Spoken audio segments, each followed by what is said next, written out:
Today I'm going to talk about the UOB One nerf in interest rates, and in case you think you're having deja vu, yes, this happened exactly 1 year ago on April Fool's Day as well, but this is no joke, right? From 1st May 2025, UOB One will reduce in interest rates. Currently, UOB One gives interest in 3 different tiers. The first $75,000 gets 3% per annum interest.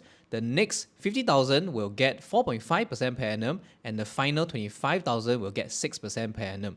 Now, from 1st May 2025, UOB One will slash interest by 0.7% across the board. For $75,000 and below, the effective interest rate will drop from 3% to 2.3% per annum, and you can also see the drop in approximate interest per month. And for $100,000, the effective interest rate will go from 3.38% to 2.68% per annum, and the monthly interest will drop from about $281 to $222 per month. And for $125,000, it will drop from 3.6% to 2.9% per annum, going from $375 per month to $302 per month. And for $150,000, the effective interest rate will go from 4% per annum to 3.3% per annum. And that's roughly $500 per month down to $412 each month. This of course follows OCBC's announcement last week, and we know that OCBC 360 will also drop in rates from 1st May 2025 onwards. Now, if you compare the two announcements, OCBC 360 gives 3.3% per annum on $100,000 of balance, whereas UOB One gives only 2.68% on $100,000 of balance, and you need to maintain $150,000 to get the maximum 3.3% per annum from the new UOB One interest rates from 1st May 2025 onwards. So UOB One doesn't seem to compare very favorably to OCBC 360, particularly if you only have $100,000 of balance, but they have also launched a new quarterly earmark promo, so that may tilt the odds in its favor, and let's take a closer look at the promo this quarter. The earmark promo for Q2 2025 is predictably less attractive, and you can get anywhere between $50 of cash to $500 for placing new deposit of $20,000 to $150,000. And this is additional interest on top of the usual interest that your UOB One account can receive. For fresh funds of $20,000, you're getting $50 extra cash credit. For $50,000, you get $150 of cash credit. And for $100,000, you get $320 cash credit. And finally, $150,000 gets you $500 of cash credit. And this is anywhere between 0.6% to 0.8% per annum additional returns, assuming you place the funds away for 5 months, which is required under this earmark promo. Now, registration is required, so check out the link in my Telegram for more details. So with the earmark promo, you can see that UOB One becomes slightly more attractive than OCBC 360 in the $100,000 tier, with about 3.45% per annum compared to OCBC 360's 3.3%. And at $150,000, you can actually get around 4.1% per annum interest here, which I guess is not too bad given the current interest rate climate, but of course you need to commit your funds for around 5 months and it cannot be withdrawn, right? That's the meaning of earmark. The funds will actually move from the available section to the unavailable section of your bank account, and you cannot use them for withdrawal or debit card payment. I'll have a fuller comparison between popular bank accounts in my Telegram, so subscribe for more updates. So even with the nerf of interest rates, with the earmark promos, I think UOB One's rates can be considered decent.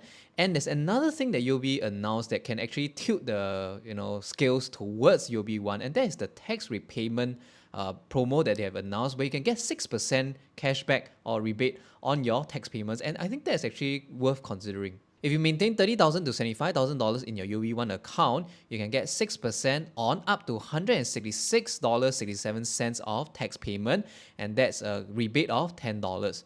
For balances between $75,000 to $150,000, you also get 6% tax rebate, but now your rebate cap is higher at $25, and that's good for $416.67 of tax payment each month. For balance of $150,000 and above, you can also get 6% rebate, and this time it's capped at $50 of rebates, which means you can pay up to $833.33 of tax per month and get $50 per month. Now, of course, this depends on how much tax you have to pay each month, but if you can max out the rebate, right, by my calculation, this is additional 0.4% per annum interest, and that actually makes the overall package a lot more attractive. Now, it's tax season, so I'll compare this to other popular ways of paying income tax, such as using the card up promo that just launched recently, or a potential CD payout promo that has yet to be launched as of the time I'm filming this video. So yeah, stay tuned for more updates. Personally, I have a few thoughts on what I will do with my cash holdings, but there's still an entire month before the nerves take place. So these are just my preliminary thoughts, and you don't have to follow them because I'm just a guy holding my mic on my fork, and you don't even know whether I'm wearing pants. So yeah, don't take my words as financial advice. But I'll just quickly say that I think it's quite unlikely that I will start a Bank of China Smart Saver account because I doubt that Bank of China can maintain its rates. Given that UOB and OCBC have already cut rates, right? I don't think they have a magic sauce to maintain rates as high as 4.6%, which is what they're offering right now. So I don't want to change the bank account, set everything up only for nerves to hit again. But if you want to, I guess, okay, usually banks will have to announce 1 month ahead of time. So since they have not announced for April, maybe you can expect at least April and May to have 4.6% at least. Maybe if you're lucky, June. All right, but personally, I think it's too much trouble for me to shift everything to Bank of China. Yeah, so I probably won't do that. But of course, if I do it, okay, you can see updates at my Telegram channel. I've also written a post on it, so if you want to, go to my website or Telegram to look up more details about Bank of China Smart Saver account. Now, another thing that I probably wouldn't do as well would be to open a UOB Stash account just to use it for the year-mark promo. Now, you're looking at the $100,000 tier and thinking, hey, UOB Stash 3% per annum is now better than UOB One's $100,000 tier. You're not wrong, right? Because it's higher rate and you also don't have to credit your salary or make any credit card spend for it. But you also run the risk of the UOB Stash account rates being nerfed while you're locked in on your year-mark promo. So yeah, that's not something I would want to risk, right? Because you are not sure how much lower the risk can be. And it definitely has to go lower than the 2.68% of the UOB One, right? And that comes with salary crediting and card spend.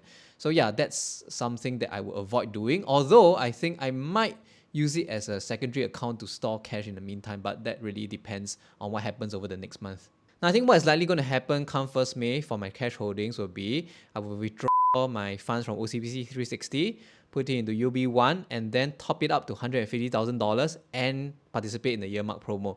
Now, I think 4+% per annum for about 5+ months is pretty attractive in light of falling interest rates. And then with the tax payment facility getting 6% on my tax payment, I think that's actually a very attractive promo. So yeah, that is something I will really take a very hard look at. And it's probably going to happen unless something drastically changes over the course of April. Yeah, so that is probably what I will do. It's been some time since I reviewed what I'm doing with my cash holding. So if you want updates on that, right, as usual, stay subscribed to the Telegram for more updates. Now, last year I also made this video talking about what I'll do in light of falling interest rates. And one of the things I said I will do will be to load up on SSBs, which I already did, and I'm very happy the rates I got. Now, this month SSB is likely going to give you about 2.7 to 2.8% per annum interest. But, it's very fast free, guarantees you the rate for 10 years. And in light of bank rates now, I think the gap between high yield savings account and SSBs have narrowed until, SSBs actually, I think it makes sense to put some money there. But I've already done so. So yeah.